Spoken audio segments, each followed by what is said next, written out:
मी आपल्याला सांगू इच्छितो की आता हिवाळी अधिवेशन नागपूर चालू आहे आणि नागपूरच्या 10 किलोमीटरच्या रेडियस मध्ये आता आज सकाळीच एक तुम्हाला कल्पना आहे की आज एकाला त्या ठिकाणी बेशुद्धीचं इंजेक्शन देऊन त्या बिबट्याला आता जेरबंद केलंय।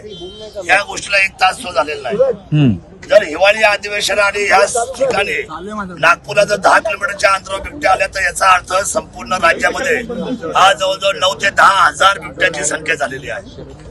आणि जुन्नर तालुक्यामध्ये 55 लोक गेल्या 3 महिन्यामध्ये मेले। आता लोक सरकार असं म्हणते की मानेला तारेचा पट्टा महिलांनी बांधला पाहिजे, शेतकऱ्यांनी बांधला पाहिजे, तरी शेती केली पाहिजे। अंगणामध्ये आमची मुलं खेळत नाहीये। अंगणाच्या बाजूने सगळे सौर ऊर्जेचं कंपाऊंड लावून, करंटचं कंपाऊंड लावून आम्ही आतमध्ये आलेलो आहे।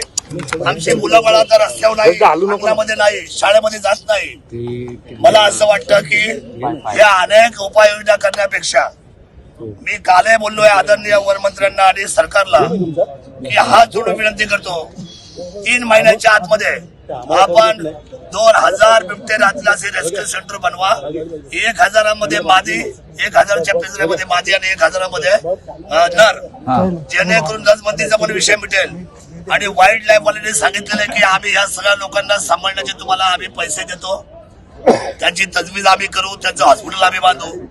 तातडीने शासनाने हे अधिवेशन संपायच्या अगोदर कुठल्याही परिस्थितीमध्ये 2 रेस्क्यू सेंटर, एक जुन्नर तालुक्यामध्ये आणि एक अहिल्यानगर मध्ये बनवावं, जेणेकरून हे आता इथून पुढे बिबटे हे तुम्हाला ट्रॅप करून त्याला बेशुद्ध करून त्याची आपल्याला एक आपण काय होतं त्याला ब्लू स्टार ऑपरेशन, आपल्याला अतिशय मायक्रो ऑपरेशन करावं लागेल आणि ह्या लोकांना उचलून तुम्हाला जेरबंद करावं लागेल, त्यांना तिथे बसून खायला घाला। आज तुम्ही म्हणता की शेळ्या सोडणार, शेळ्या सोडून होणार नाही। त्या शेळ्या मुळात हे लोक जंगलातच राहत नाही। ही लोक जी राहतात ही सर्व राहतात उसाच्या आणि आमच्या घराजवळ, जंगलाचा प्रश्नच राहत नाहीये।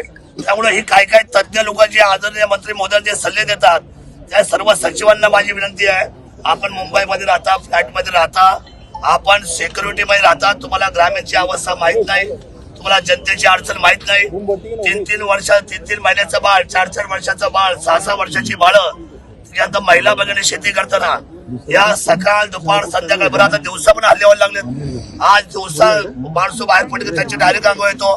त्यामुळे मला असं वाटतं बिबटचा विषय अतिशय भयंकर आहे आणि आपण राज्य आपत्ती घोषित केली पाहिजे बिबट्याच्या बाबतीत, राज्य आपत्ती। आणि राज्य आपत्ती घोषित करून तातडीने मुख्यमंत्र्यांनी सुमोटो आजच्या आज निर्णय केला पाहिजे की 2 रेस्क्यू सेंटर, हजार बिबटे आपल्याला जेरबंद करतील आणि जेरबंदची मोहीम ही राज्य शासनाने राबवली पाहिजे आणि कोणत्याही परिस्थितीमध्ये ह्या बिबट्यांचा बंदोबस्त केला पाहिजे। इथून पुढे एक सुद्धा बळी सर्वसामान्य शेतकऱ्यांचा आम जनतेला मान्य नाही।